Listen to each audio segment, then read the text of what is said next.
মহারাজ, আপনি কি খুব চিন্তিত?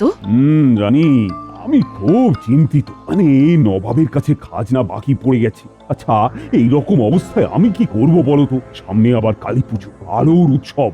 এইবার আবার খরাতে চাষাবাদ কিছুই হয়নি, ঘরে ঘরে অভাব। তাই নবাবের খাজনা যে কিভাবে জোগাড় করব? নবাব বাহাদুর অবুঝ নন মহারাজ, বোঝালে উনি নিশ্চয়ই বুঝবেন। ওই তো, আমি মন্ত্রীকে বুধবার পাঠাচ্ছি। মহারাজ, আমার একটা কথা শুনবেন? বলো বলো রানী, নিশ্চয়ই শুনবো। মন্ত্রী নয়, আপনি গোপালকে পাঠান। কেন রানী, মন্ত্রীর প্রতি কি তোমার বিশ্বাস নেই? না মহারাজ, আপনি আপনার মন্ত্রীকে নিয়ে সুখে থাকতে পারেন, কিন্তু আমি একদম আপনার মন্ত্রীর প্রতি খুশি নই। আচ্ছা, আমি কি করে এই মুহূর্তে মন্ত্রীকে বাতিল করে গোপালকে পাঠাই? মহারাজ, আপনি গোপালকে পাঠান। আমি তো শুনেছি নবাব বাহাদুর গোপালকে পছন্দ করেন। গোপালের সাথে কথা বলে নবাব বাহাদুর ঠিক খুশি হবেন। আমার কথা রাখুন মহারাজ, আপনি গোপালকে মুর্শিদাবাদে পাঠান। ঠিক আছে, ঠিক আছে। আমি কাল রাজসভায় এই নিয়ে সবার সাথে পুনরায় আলোচনায় বসব। এতেই আপনার ভালো হবে, আপনি দেখবেন মহারাজ।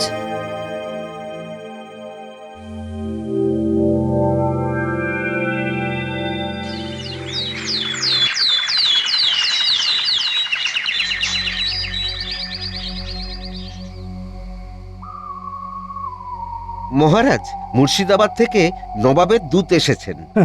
আবার এই নিয়ে 3বার খেলা জমে গেছে। এবার নিশ্চয়ই চরমপত্র। মহারাজ, আর কেউ আপনাকে রক্ষা করতে পারবে না। আপনার সিংহাসন এবার গেল বলে। ও গোপাল, কি হবে? এবারে কি দেওয়ালিতে আমার রাজ্যের প্রজারা আসবে না? এবারে আপনার বসার জায়গাটা থাকে কিনা দেখুন, তারপর আপনার প্রজাদের কথা ভাববেন।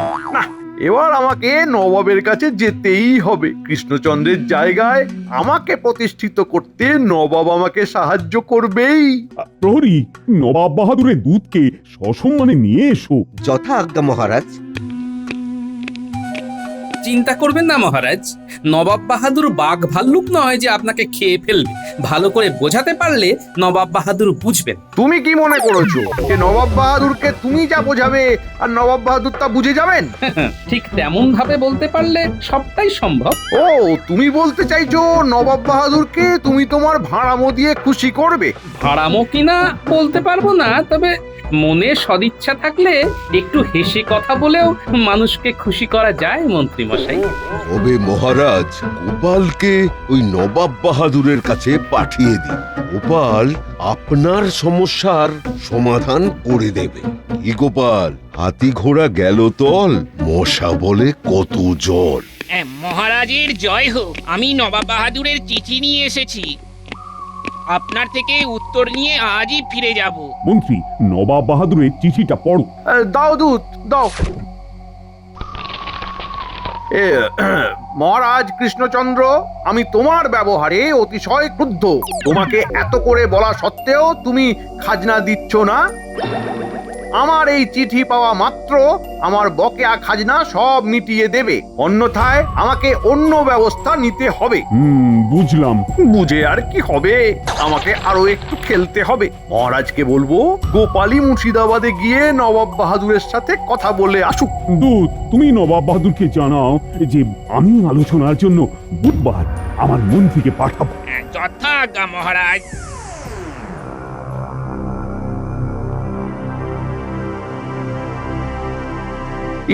মহারাজ, নবাব বাহাদুরের চিঠির যা ধরন দেখলাম, তাতে আলোচনাতে কোনো লাভ হবে বলে মনে হচ্ছে না। মন্ত্রী মশাই, আমি বলছি কি, আমরা যদি আমাদের অসহায় অবস্থার কথাটা নবাব বাহাদুরকে বোঝাতে পারি, তবে নবাব বাহাদুর ঠিক বুঝবে। আমরা বুঝবে? বেশ তো, বেশ তো। তোমার যদি এতটাই নিজের ওপর বিশ্বাস থাকে, তবে তুমি নবাব বাহাদুরের কাছে গিয়ে আমাদের অভাবটা জানাও। খুব ভালো গোপাল, তুমি চলে যাও। তোমার এই বিশ্বাস আমাদের সত্যিকারের সাহায্য করবে।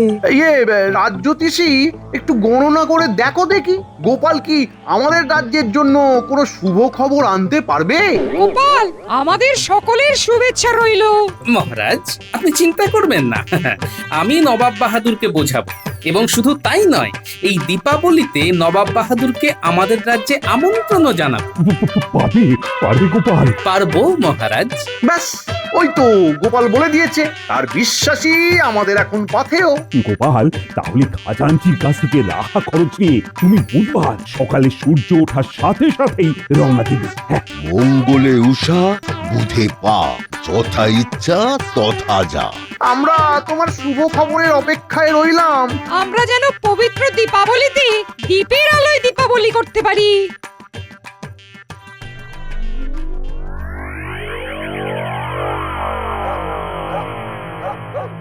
গোপাল দাদু, এবারে পুজোটাও খুব বাজে ভাবে কেটেছে, আবার দীপাবলিও খুব বাজে ভাবেই কাটবে।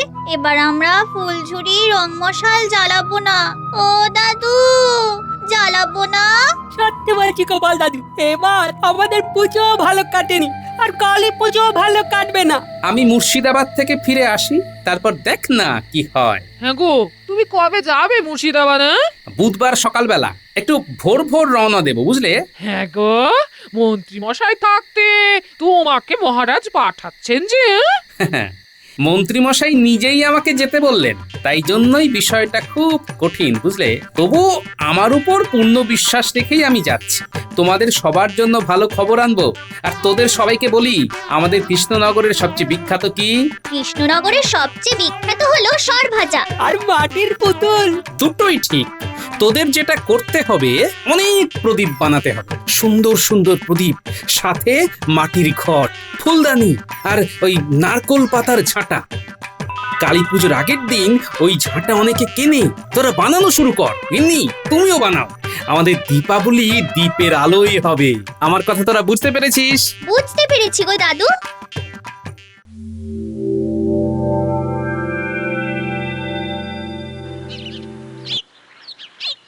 গোপাল দাদা, ও গোপাল দাদা, তুমি যেটা বলেছিলে সেটা নিয়ে এসেছি। দাও ভোলা ময়রা, দেখো নবাবের কাছে যেন আমাদের কৃষ্ণনগরের নাম না খারাপ হয়। এটা ভোলা ময়দার তৈরি সরভাজা। এর স্বাদের কোনো তুলনা হবে না। ঠিক আছে ভোলা, আমি মুর্শিদাবাদ থেকে ফিরে তোমার সাথে দেখা করব, কেমন?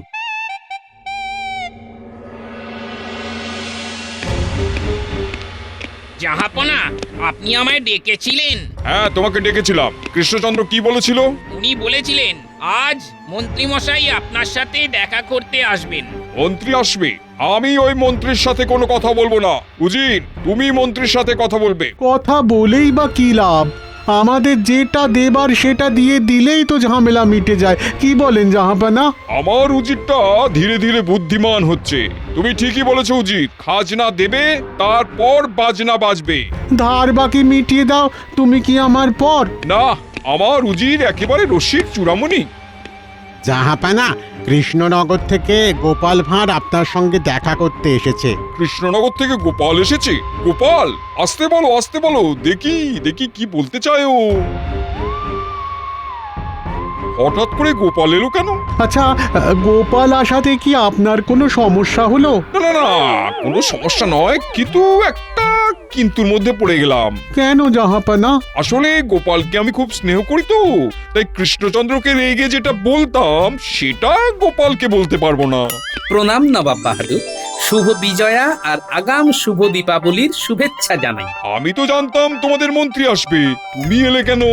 আগে আমাদের মন্ত্রী মশাই খুবই অসুস্থ, উনি আসতেন। অসুস্থ? কি হয়েছে মন্ত্রীর? ওনার বুকে খুব ব্যথা, খুব দুর্বল, শিঙি মাছের ঝোল খেয়ে শুয়ে আছে। বুঝলাম, তা হাতে ওটা কি? বিজয়ের পরে আর দীপাবলির আগে যে কোনো জায়গায় গেলে ওই মিষ্টি হাতে করে যাওয়াটা আমাদের রীতি নবাব বাহাদুর। নবাব বাহাদুর, আগে মিষ্টি হয়ে যাক, তারপর যা ঝাল নুন টক হবে। আগে মুখ মিষ্টি করে দিলে তারপর কি আর ওইসব ভালো লাগে? তা মিষ্টিতে কি আছে? আছে আমাদের গর্ব কৃষ্ণনগরের সরভাজা, খাঁটি দুধের, আমাদের প্রসিদ্ধ কারিগর ভোলা ময়ের।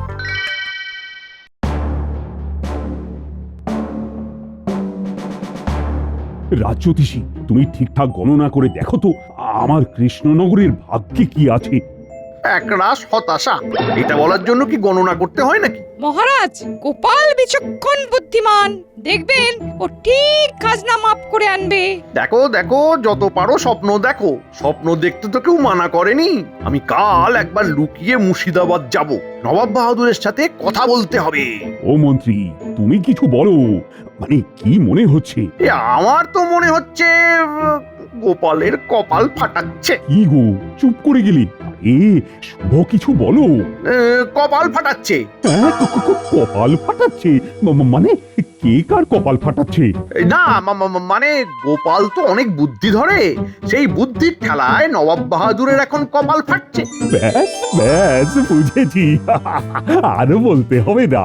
ও, গোপাল যদি কোনো মতে আমার এবারের খাজনাটা মাফ করিয়ে আনতে পারে, ব্যাস, তবে দিওয়ালিতে সবাইকে নিয়ে খুব আনন্দ করব। আর তার সাথে মা কালীর পুজো। বাহ বাহ বাহ বাহ, কৃষ্ণনগরের সর ভাজা তো দেখছি অসাধারণ। থাকবে না নবাব বাহাদুর, আস্তে আস্তে আস্তে আস্তে সব ধ্বংস হয়ে যাবে। কৃষ্ণনগরের সব কিছু আজ ধ্বংসের মুখে। আমাদের আমাদের মা বোনেরা যে মাটির প্রদীপ, মাটির ঘট, সুন্দর সুন্দর ফুলদানি বানাতো, সব শেষ, সব শেষ। কেন গোপাল, কি সমস্যা? একবার অতিবৃষ্টি, একবার অনাবৃষ্টি, আমাদের রাজ্যটা শেষ হয়ে গেছে। তবুও এরই মাঝে মহারাজ যথাসম্ভব করে যাচ্ছেন যাতে আমাদের দরিদ্র মানুষগুলো দুবেলা দুমুঠো খেতে পায়। উজির, এ কি শুনি? এই রকম অবস্থা তো জানতাম না। উজির, তুমি কি খবর রাখো না? আমার কাছে তো খবর ছিল জাহাপানা। তোমার কাছে খবর থাকলে তুমি আমায় বলনি কেন? তাহলে কৃষ্ণচন্দ্রকে খাজনার জন্য এভাবে চাপ দিতাম না। আর কৃষ্ণচন্দ্রকেও বলিহারি আমাকে তো পত্র দিয়ে জানাতে পারতো। মহারাজ খাজনা না দিতে পারার জন্য খুবই লজ্জিত নবাব বাহাদুর। খাজনার টাকায় কত জনহিতকর কাজ হয়, সেসব কাজ তো বন্ধই রইল। কৃষ্ণচন্দ্র তো খুব বোকা, আগে তো নিজের রাজ্যকে দেখবে, তারপর তো সব। এর মধ্যে আমাদের উৎসব দীপাবলি এসে গেছে, দুর্গাপুজো হয়ে গেছে, গরিব প্রজাদের ছেলে মেয়েদের গায়ে নতুন পোশাক ওঠেনি নবাব বাহাদুর। এবারে দীপাবলি, আমাদের কৃষ্ণনগর একেবারে অন্ধকারে থেকে গেল। আর বলো না বলো না, এই খুব কষ্ট হচ্ছে। উজির, আমি এই সব খবরগুলো পাই না কেন? তোমরা বেতন পাও তো দেশের খবর আমাকে দেওয়ার জন্য। ভুল হয়ে গেছে জাহাপানা। গোপাল, আমি কৃষ্ণচন্দ্রের সমস্ত খাজনা মাফ করলাম। মহারাজ খুব চিন্তায় ছিলেন, আমি গিয়ে মহারাজকে চিন্তা মুক্ত করব। তুমি কি আজই কৃষ্ণনগর ফিরে যেতে চাও গোপাল? হ্যাঁ নবাব বাহাদুর, একটা অনুরোধ করব নবাব বাহাদুর। হ্যাঁ হ্যাঁ হ্যাঁ, করো করো গোপাল, নির্ভয় করো নির্ভয় করো। আমি মহারাজের তরফ থেকে আপনাকে কি দীপাবলিতে আমন্ত্রণ জানাতে পারি? আপনি আর উজির আমাদের কৃষ্ণনগরে এসে আমাদের সাথে দীপাবলির অনুষ্ঠানে যোগদান করবেন। ঠিক আছে গোপাল, আর তার সাথে তোমাদের মাটির তৈরি প্রদীপ, পুতুল, ঘট, ফুলদানি আমি আমার মুর্শিদাবাদের বাজারে বিক্রির একটা ব্যবস্থাও করব। আপনাকে অনেক অনেক ধন্যবাদ নবাব বাহাদুর। বুঝলি, এখানে কিন্তু ব্যাপার খুব ঘেঁটে আছে। মহারাজের অবস্থা ভালো নয়। যখন তখন মহারাজের বিরুদ্ধে নবাব বাহাদুর কলকাঠি নাড়তে পারে। কেন? আরে খাজনা বাকি পড়ে আছে। আমি তাই বাজনা বাজাতে যাচ্ছি মুর্শিদাবাদ।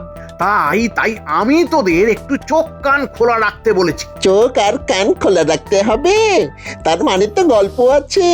আরে তা তো আছেই, তা তো আছেই, অল্প অল্প গল্প আছে। বটা, গল্প যতই অল্প হোক না কেন, আমাদের ওই খাটুনিটা কিন্তু মোটেই অল্প নয়। সেটা তো একদম সঠিক বলেছিস। তোরা কি বলতে চাইছিস একটু পরিষ্কার করে বল। কি আর বলবো, সবই তো বোঝেন। আমাদের দুঃখের গল্প কি আর অল্প কথায় শেষ হয়? আপনার ওই অল্প গল্পের জন্য আমাদের কিছু অল্প করে খুশি করলে চোখ কান খোলা রাখতে ভীষণ সুবিধে হয়। নইলে কান শুনতে ধান শুনবো। বুঝেছি বুঝেছি, শুধু শুধু কৃষ্ণনগরের সিংহাসনটা আমাকে পেতে দে, তারপর দেখবি কত ধানে কত চাল হয়। তোদেরকে দূর করে দেব। এটা কি আমাদের অল্প করে ধমকালেন মন্ত্রী মশাই? তাহলে চল ঘরটা, আমাদের এই গল্প শুনে লাভ নেই, আমরা অল্প করে খেয়ে শুয়ে পড়ি। আরে আরে আরে, রেগে যাচ্ছিস কেন? সবটাতে শুধু মাথা গরম, দুষ্টু। এই নে তোদের চোখ কান খুলে রাখার জন্য এই একটা করে মোহর দিলাম। বটা, বল ঘটা, একটা মোহরে দুটো জিনিস কি কিভাবে খুলে রাখবো বলতো? মন্ত্রীমশাই, আপনি দিচ্ছেন একটা করে মোহর আর বলছেন চোখ আর কান খোলা রাখতে। এ কি করে সম্ভব, ঠিক কি না? আরে ঠিক আছে, ও তোদের তোদের আরো একটা করে মোহর দিচ্ছি। বাটা, চোখ আর কান খুলে রাখার জন্য ঠিক আছে, কিন্তু মুখ বন্ধ রাখবি। কেউ যদি মন্ত্রীমশাইকে ভয়ঙ্কর কটু কথা বলে, তুই কিন্তু কিছুই বলবি না, শুধু শুনে যাবি, কেমন? ও আচ্ছা আচ্ছা আচ্ছা আচ্ছা, এই নে তোরা তোরা তোদের মতো কাজ কর। হ্যাঁ, আমি চললাম। হ্যাঁ, আপনি নিশ্চিন্তে ঘুরে আসুন।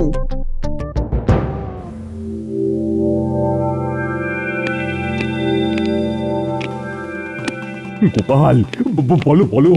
আরে তোমার কথা শুনবো বলেই তো আমরা সবাই বসে আছি। মহারাজ, নবাব বাহাদুর খাজনা মাফ করে দিয়েছেন। কি বলছো কি? হ্যাঁ, তুমি তো অসম্ভবকে সম্ভব করলে। মহারাজ, মন্ত্রী মশাই কোথায়? এই খবরটা তো মন্ত্রী মশাইকে দেব বলে ছুটে ছুটে আসছি। মন্ত্রীমশাই একটা বিশেষ কাজে বাইরে গেছেন, তা তুমি শেষ পর্যন্ত করতে পারলে? না করার কি আছে বিজ্ঞানী? একটু ভালো কথা তো সবাই পছন্দ করে, আর মানুষকে যদি বোঝাতে পারো তবে সব সমস্যার সমাধান হয়ে যাবে। মহারাজ, তাহলে এবার আনন্দ করুন। আরেকটা কথা, দীপাবলি আরো সুন্দর হবে। কিভাবে? নবাব বাহাদুর আসছেন আমাদের কৃষ্ণনগরে দীপাবলি পালনে, আর উনি দীপাবলির জন্য 1000 সোনার মোহর পাঠিয়েছেন। গোপাল বাজি মাত করে দিল।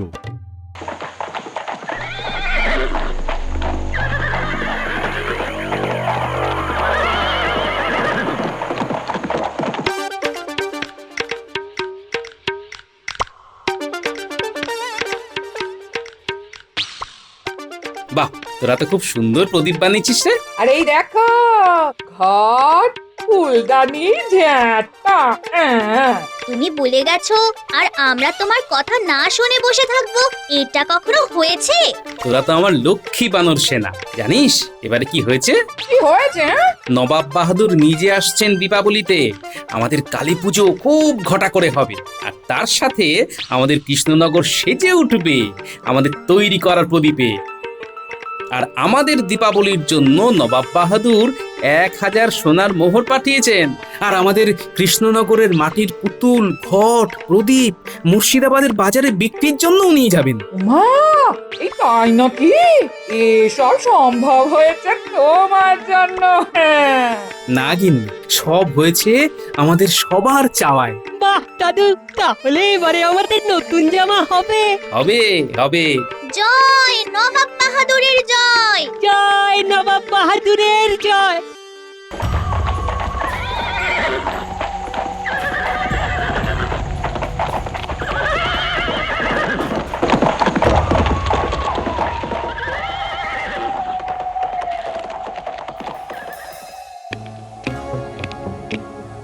জাহাপানা, কৃষ্ণনগর থেকে মন্ত্রী এসেছে আপনার সঙ্গে দেখা করতে। সে কি মন্ত্রিত্ব শুনেছিলাম খুব শরীর খারাপ, পাঠিয়ে দাও। কি ব্যাপার জাহাপানা, মন্ত্রী কেন এলেন? সেটা তো আমারও প্রশ্ন। প্রণাম নবাব বাহাদুর। তোমার তো খুব শরীর খারাপ মন্ত্রী, তুমি এলে কি করে? আমার শরীর খারাপ? কে বললো? গোপাল। আসলে আসলে গোপালকে একটু দেখতে চেয়েছিলাম, মাপতে চেয়েছিলাম। মহারাজ তো তার উৎসব নিয়ে আছে, এদিকে আপনার খাজনা দেওয়ার ইচ্ছা নেই। আপনি ঠিক করেছেন নবাব বাহাদুর, আপনি খাজনা মাফ করবেন না। প্রহরী, মন্ত্রীকে কারারুদ্ধ করো। কেন কেন নবাব বাহাদুর? তুমি গোপালকে মাপতে গিয়েছিলে, গোপাল তোমাকে মেপে খাজনা মাফ করে কৃষ্ণনগর চলে গেছে। তোমার মতন বেঈমানকে বাইরে রাখা ঠিক নয়। এই প্রহরী, নিয়ে যাও কারাগারে। আমাকে আমাকে বাঁচান, বাঁচান। আমার কাছে বেঈমানের কোনো ক্ষমা নেই।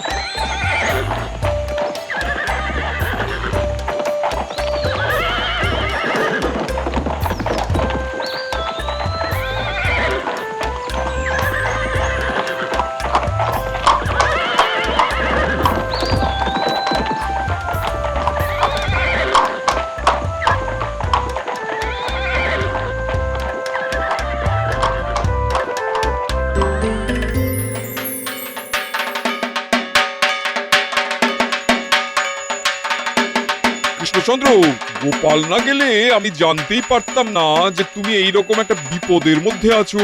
তোমার মন্ত্রী একটা ষড়যন্ত্রী, ও তোমার বদনাম করার জন্য মুর্শিদাবাদে গিয়েছিল। আমি ওকে আমার কারাগারে বন্দি করেছি। ঠিক ঠিক করেছেন নবাব বাহাদুর। দেখেছেন নবাব বাহাদুর, আমাদের রাজ্য কিরকম মাটির প্রদীপের আলোয় সেজে উঠেছে। এই সব মাটির প্রদীপ এই এরা বানিয়েছে। বাবা, তোমাদের মাটির কাজের নাম তো জগৎ জুড়ে আছে। আমি তোমাদের এই প্রদীপ মুর্শিদাবাদে নিয়ে যাব। ওখানকার মানুষও তোমাদের এই প্রদীপ নিয়ে তাদের উৎসব সাজিয়ে তুলবে। দ্বীপের আলোয় দীপাবলি। আজ না হয় আমরা আতশবাজি পোড়ালাম না? ঠিক বলেছ গোপাল। দেখুন দেখুন নবাব বাহাদুর, দ্বীপের আলোয় আমাদের রাজ্য কিরকম মায়াময় লাগছে। চলুন মহারাজ, পুজো সম্পূর্ণ হয়েছে, এখন ভোগ বিতরণ হবে। হ্যাঁ, আর তার সাথে আমার প্রজাদের নতুন জামা কাপড় দেওয়া হবে। আর এই দান সম্ভব হয়েছে শুধুমাত্র আমাদের নবাব বাহাদুরের জন্য। নবাব বাহাদুরের জয়। সাথে জয় মা কালীর জয়। জয় মা কালীর জয়। জয় মা কালীর জয়। জয় জয় মা কালীর জয়। জয়।